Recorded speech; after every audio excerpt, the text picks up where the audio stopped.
All right, so for today's class, we are going to be focusing a little bit on standard 8 NS1, which talks about rational numbers and irrational numbers. So we're focusing on distinguishing between rational and irrational numbers and determine how many numbers that are not rational can be approximated by rational numbers. So again, we're just distinguishing between what are rational numbers and what are irrational numbers.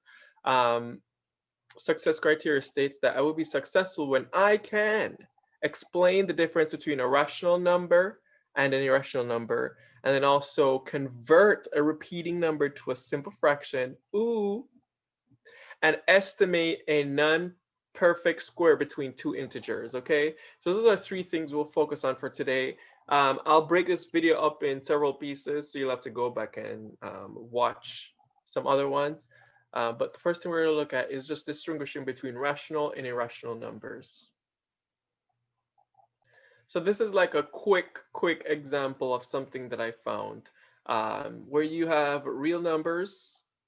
All right, the big umbrella is real numbers, and then it's broken down into two parts, rational numbers and irrational numbers. I'm going to pull up my whiteboard so that we could, um, there it is. So we have this big umbrella, and everything underneath that, I'm going to type it in actually, is a real number. All right, and then we're going to break it up into two parts. We're going to say that side is rational numbers,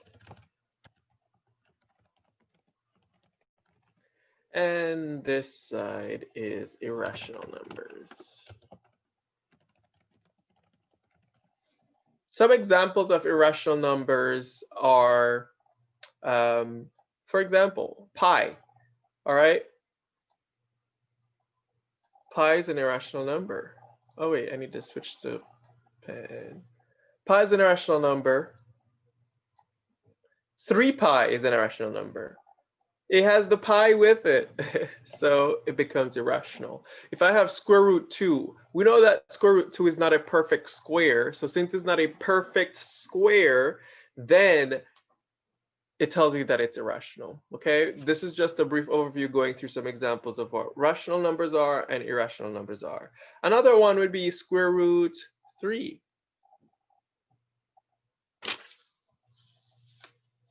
Right? That one is also irrational. Or square root 10.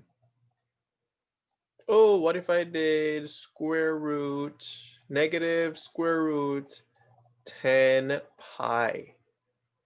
That's irrational. Now, underneath the rational numbers umbrella, we're going to have two other ones that we're going to look at. I'm going to call this W, not I. I stands for integers.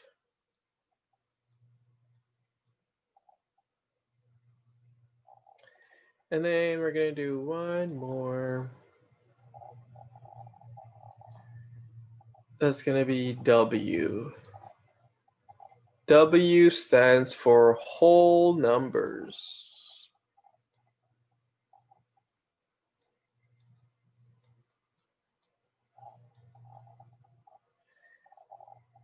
Okay, whole numbers are all the numbers from 0 up. So all the positive numbers. So whole numbers are 0, 1, 2, 3, and so forth. All right, those are whole numbers. It has nothing to do with the negative numbers. Okay, nothing to do with the negative numbers, and it's all the whole positive numbers, including 0. So 2.3 is not a whole number. 2 is a whole number. 3 is a whole number, okay? And then now for integers, integers is all the negative numbers. So we have the negative numbers and the positive numbers, which also includes a 0. So let me put in that. That includes negative. I'm going to put some dot, dot, dot. So we understand that it's continuous. It's not just, so negative 4, -3, -2, -1, 0, 1, 2, 3, ... So all the negative numbers, 0, all the positive numbers. So there are whole numbers that are integers. There are integers. Some integers are whole numbers. All right. I just want you to see how all of this can overlap. Now, if we're looking at rational numbers, we're talking about all those decimal numbers that aren't whole numbers, aren't integers.